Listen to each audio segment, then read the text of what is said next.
கர்த்தருடைய பரிசுத்த நாமத்துக்கு மகிமை. நம்பிக்கையின் விதைகளூடாக இந்த நாளில் உங்களை சந்திக்கிறதில் மகிழ்ச்சி அடைகிறோம். சங்கீதங்களின் புத்தகம் 5ஆம் அதிகாரம் 3ஆம் வசனத்திலே சங்கீதக்காரன் சொல்கிறான், கர்த்தாவே காலையிலே என் சத்தத்தை கேட்டருளுவீர், காலையிலே உமக்கு நேரே வந்து ஆயத்தமாகி காத்திருப்பேன்.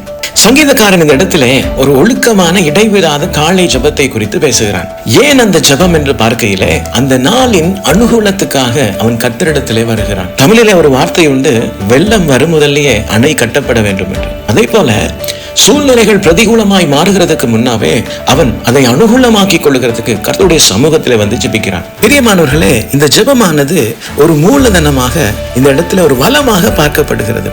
இதை கர்த்தருடைய துருத்தியிலே அவன் அனுதினமும் அதிகாலை வந்து சேர்த்து வைக்கிறதை பார்க்கிறீங்க. தாவீதை பார்த்தீர்கள் என்றால் சங்கீதங்களிலே அவன் ஒரு எரிந்து பிரகாசிக்கிற மனுஷனாக காணப்படுகிறான். பாருங்க, இந்த ஜெபத்தின் அனுகூலம் தாவீதினுடைய வாழ்க்கையிலே சிங்கங்களை, கரடிகளை, சவுலை ஜெயிக்கிறதுக்கு, அந்த இடத்துல கோலியாத்து போன்ற பெரிதான ராட்சதர்களை ஜெயிக்கிறதுக்கு கூட தாவீதுக்குள்ள இருந்த அக்கினி அவனுக்கு உதவி செய்தது.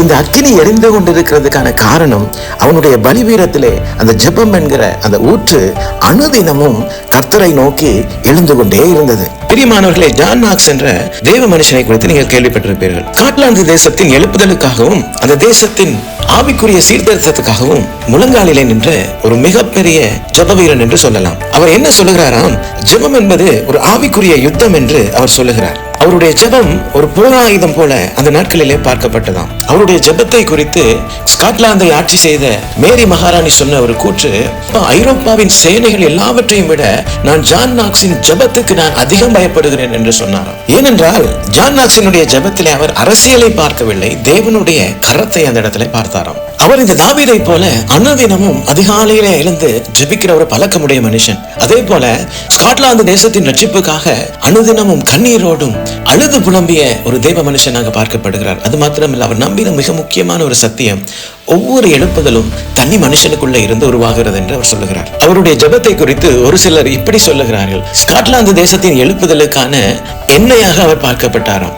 அதே போல அந்த தேசத்தின் ஜனங்கள் சொல்லுகிறார்கள், அந்தகாரத்துக்கு எதிராக எழுப்பப்பட்ட ஸ்காட்லாந்தின் குரல் என்று இவருக்கு ஒரு பெயர் உண்டு. இவர் அதிகமாகவே ஆண்டவரிடத்தில் கேட்ட முதலாவது காரியம், ஸ்காட்லாந்தை எனக்கு தாரும், இல்லாவிட்டால் நான் சாகிறேன் என்று ஜெபித்த ஒரு மனுஷன். பிரியமானவர்களே, ஸ்காட்லாந்து தேசத்தின் ரட்சிப்புக்காக எரிந்து பிரகாசித்த ஒரு மனுஷன். பிரியமானவர்களே, இன்று நாங்கள் சந்திக்கிற ஒவ்வொரு சிக்கலுக்கும், ஒவ்வொரு சவாலுக்கும், ஒவ்வொரு தடைக்கும் ஒரு ஆவிக்குரிய பதில் இருக்கிறது. அதுதான் நமக்குள்ள இருக்கிற ஆவிக்குரிய அக்கினி. அந்த அக்கினி எரிந்து கொண்டே இருக்க வேண்டும். நம்மிடத்தில் அதிகம் பணம் இருந்தால் நாங்கள் அதை வங்கியிலே சேர்த்து வைப்போம். அப்படி இல்லாவிட்டால் ஏதாவது ஒரு சொத்து மதிப்பான காரியத்தை வாங்கி வைப்போம். பிரியமானவர்களே, அது உலக பிரகாரமானது. ஆனா ஆவிக்குரிய ரீதியாக நம்முடைய ஆவிக்குரிய வங்கியில எவ்வளவான ஜெபத்தை நாங்கள் ஆண்டவருடைய துருத்தியில சேர்த்து வைத்திருக்கிறோம். பிரியமானவர்களே, இன்று ஒரு தீர்மானத்துக்கு வருவோம். ஒவ்வொரு நாளும் கர்த்தருடைய சமூகத்திலே ஜெபத்தில் எரிந்து பிரகாசிக்கிறவர்களாக அந்த நாளை தொடங்குவோம். அந்த எரிகின்ற அக்கினி அந்த நாளில் நமக்கு எதிராக எது வந்தாலும் அதை சுட்டெரிக்கிறதா இருக்கிறது. பிரியமானவர்களே, கர்த்தர் தாமே இந்த நாளில் இந்த வசனங்களோடு உங்களை ஆசீர்வதித்திருப்பார் என்று நான் விசுவாசிக்கிறேன்.